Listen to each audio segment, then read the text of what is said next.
Wir leben in einer Welt, in der im Außen alles unsicherer wird. Scam-E-Mails, Scam-Anrufe, Scam-Parktickets, KI-generierte Bilder und Videos. Wir können uns immer weniger auf das, was wir im Außen sehen, verlassen. Und gleichzeitig orientieren sich immer mehr Menschen immer mehr im Außen. Gerade durch Social Media ist unser Fokus so viel im Außen. Und dadurch entsteht ganz viel Unsicherheit. Deshalb gebe ich dir in diesem Video ganz konkrete Schritte mit, damit du dich gut auch durch unsichere Zeiten navigieren kannst. Hi, ich bin Martina, Gründerin von Expansion Beyond, und auf diesem Kanal gebe ich dir alltagstaugliche Perspektiven, Tipps und Anleitungen mit auf deinen Weg, damit auch du dir in Co-Creation mit Gott ein erfülltes Leben erschaffen kannst. Ich habe dieses Ding mit der Unsicherheit ganz stark wahrgenommen, als ich mit meinem Business gestartet bin. Da habe ich mich so viel im Außen orientiert und irgendwie hat scheinbar jeder gewusst, was jeweils aus seiner Sicht das Beste ist. Bis ich dann immer wieder komplett verwirrt war, gar nichts mehr gemacht habe, weil ich überhaupt nicht mehr wusste, was ist richtig, soll ich jetzt dies oder jenes tun. Ich war gar nicht mehr mit mir verbunden und habe mich fürchterlich gefühlt. Mit der Zeit habe ich dann aber gelernt, mir immer mehr und mehr zu vertrauen. Und zwar nicht nur im Business, sondern in allen Lebensbereichen. Und das führt zu ganz viel Sicherheit. Das führt nämlich zu innerer Sicherheit. Ich weiß, dass ich mich 100% auf mich verlassen kann.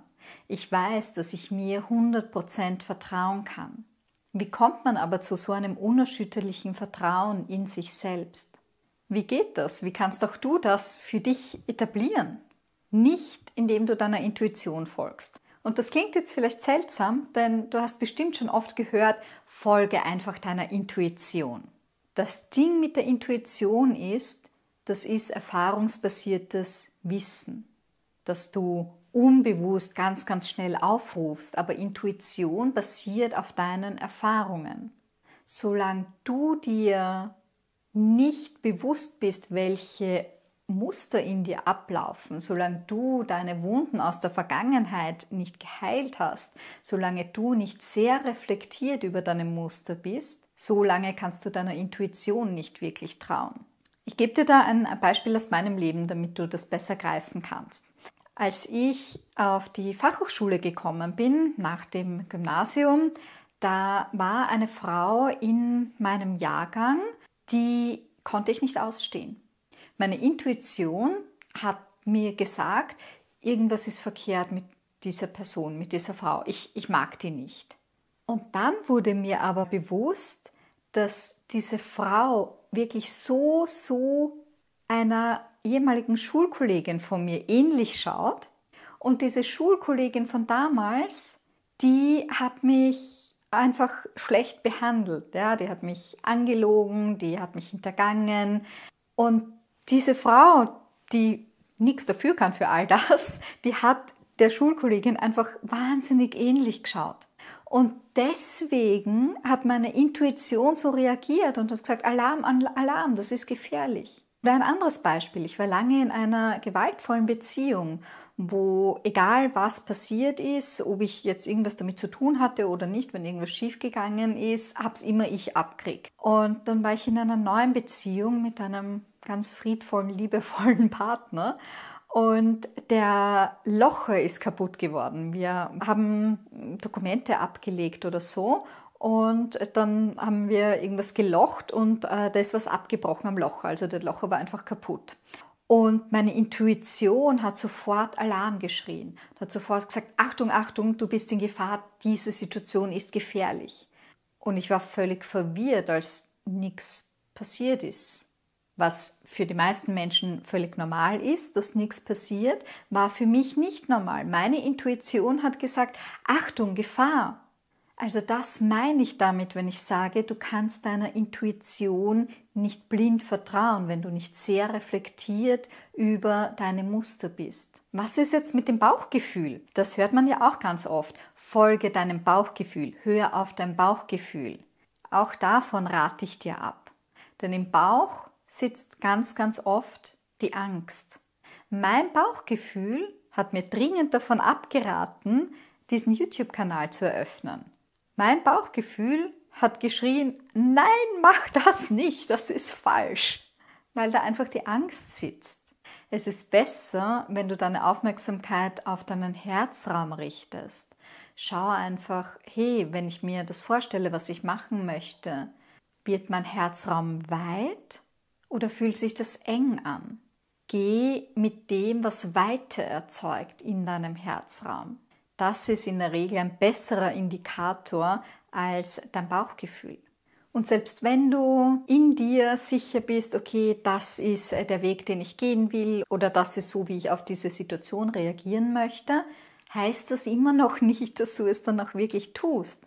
Weil was uns dann oft noch abhält, ist die Angst vor Ablehnung, gerade auf Social Media. Wir sind ja auf Social Media in einer Filterblase und bekommen dadurch sehr schnell das Gefühl, dass das die ganze Welt ist, dass die ganze Welt das so sieht, wie ich in meiner Filterblase. Und wenn du dich jetzt veränderst, wenn du deine Perspektive veränderst, nehmen wir an, du warst vegan und alle in deiner Bubble sind vegan und plötzlich spürst du, es fühlt sich nicht mehr gut für mich an, vegan zu leben. Ich möchte wieder tierische Produkte zu mir nehmen. Du spürst, dass das Richtige für dich ist und trotzdem wird da die Angst sein oder das Hinterfragen, der Zweifel, ist das Richtige, weil alle anderen machen es ja anders. Und da darfst du dir erstmal bewusst machen, diese Angst vor Ablehnung ist ganz normal, die haben wir alle. Das stellt einfach sicher, dass wir vor allem als Kinder Teil der Familie bleiben, weil das lebensnotwendig ist. Also das ist ein ganz normales Gefühl, diese Angst vor Ablehnung. Dem kannst du aber begegnen, indem du dir einfach bewusst machst, diese Filterblase auf Social Media ist nicht die ganze Welt. Selbst deine Freundschaften offline, das ist nicht die ganze Welt. Du wirst Menschen finden, die mit dir resonieren. Es gibt immer Menschen, die deine Perspektive feiern und es gibt immer Menschen, die deine Perspektive blöd finden. Das ist ganz normal und ist ja auch gut so. Wir sind ja alle verschieden, verschiedene Perspektiven sind gut. Also mach dir das einfach wirklich bewusst, dass es nicht darum geht, was andere denken und dass auch nichts passiert. Du bist in dir sicher, auch wenn jetzt jemand auf Social Media sagt, du bist ein schlechter Mensch, weil du kein Veganer mehr bist. Ja, dann denkt der halt oder die, dass du ein schlechter Mensch bist. Das kann uns nur berühren, wenn es mit uns resoniert, wenn du in dir sicher bist, wenn du in deinem Selbstwert sicher bist, dann ist es egal, was die Leute im Außen sagen. Mach dir bewusst, wenn du in dir keinen Kompass hast, dem du folgst, dann musst du jemand anderen folgen. Und das wird dich nicht auf deinen Seelenweg bringen. Ich wünsche dir alles Liebe.